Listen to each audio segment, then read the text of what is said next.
بسم اللہ الرحمن الرحیم۔ کفر کے وسوسوں کا کیا کریں؟ جب میں 15 سال کا تھا تو میرے منہ سے کچھ غلط الفاظ نکلے تھے اللہ تعالیٰ کے بارے میں۔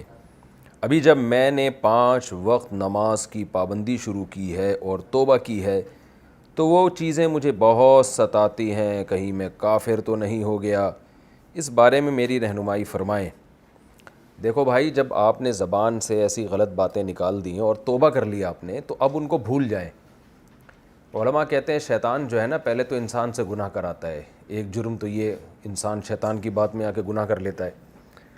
دوسرا پھر اللہ کی رحمت بعض دفعہ ہوتی ہے اور انسان سچے دل سے توبہ کرتا ہے، تو پھر شیطان دوسرا حملہ یہ کرتا ہے کہ وہ دل میں وسوسے ڈالتا ہے کہ تیری توبہ قبول نہیں ہوئی، تاکہ انسان پریشان رہے اور عبادت میں اس کا دل نہ لگے۔ تو یہ بھی شیطان کا حملہ ہے۔ اب اس میں بھی آپ شیطان کی بات نہ مانیں، اور سچے دل سے جب توبہ کر لی ہے تو اللہ نے توبہ آپ کی قبول کر لی ہے، اللہ کا وعدہ ہے۔ علماء کہتے ہیں کہ جو سچے دل سے پکی توبہ کرے اور پھر بھی یہ سمجھے کہ اللہ مجھے معاف نہیں کرے گا، تو یہ تکبر ہے، اس لیے کہ وہ یہ سمجھتا ہے کہ میرا گناہ اللہ کی رحمت سے بھی بڑھ کر ہے۔ تو بظاہر تو یہ تواضع لگتی ہے، لیکن حقیقت میں یہ تکبر ہے۔ تو آپ کا جتنا بھی گناہ تھا، جب آپ نے توبہ کر لی سچے دل سے، اور یہ پریشان ہونا اس کی علامت ہے کہ سچے دل سے توبہ تھی، تو اب آپ اس کو بھول جائیں۔ البتہ بعض دفعہ ایسے ہوتا ہے کہ انسان زبان سے غلط باتیں نہیں کہتا، لیکن دل میں وسوسے بہت آتے ہیں۔ یہ بیماری بہت لوگوں میں آج کل ہے، اور بہت لوگ اس پہ کال کر کر کے پریشان کرتے ہیں۔ ان کو آپ سمجھاتے رہیں لیکن وہ سمجھ میں نہیں آتی بات۔ وسوسے آتے ہیں، جی مجھے اسلام کے بارے میں، اللہ کے بارے میں الٹے الٹے خیالات آتے ہیں، تو پھر میں پریشان ہوتا ہوں۔ رسول اللہ صلی اللہ علیہ وسلم سے صحابی نے پوچھا تھا کہ ہم بعض دفعہ ہمارے دل میں ایسی باتیں آتی ہیں کہ ہم زبان پہ نہیں لا سکتے اس کو، ہمیں بہت اس پہ تکلیف ہوتی ہے۔ تو آپ نے فرمایا یہ تو عین ایمان ہے۔ کیا مطلب؟ ان وسوسوں پہ پریشان ہونا اس کی علامت ہے کہ آپ تو مومن ہیں، اس لیے کہ اگر آپ واقعی کافر ہوتے تو ان برے خیالات پہ آپ پریشان تھوڑی ہوتے۔ کافر تھوڑی پریشان ہوتا ہے بری باتوں پہ، وہ تو مطمئن ہوتا ہے۔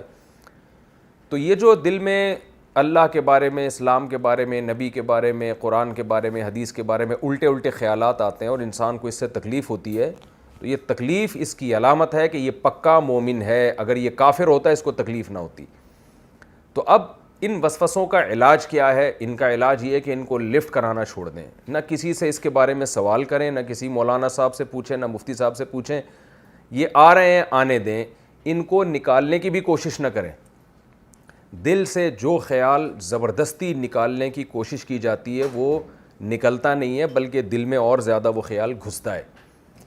تو ان وسوسوں کا علاج یہ ہے کہ آنے دیں، اور جو خود سے آ رہے ہیں آنے دیں، جان بوجھ کر بیٹھ کے سوچیں نہیں، جو آ رہے ہیں آنے دیں، اور تسلی رکھیں کہ اس سے آپ کو انشاءاللہ کوئی نقصان نہیں ہوگا، کیونکہ اللہ تعالیٰ نے یہ معاف کیے۔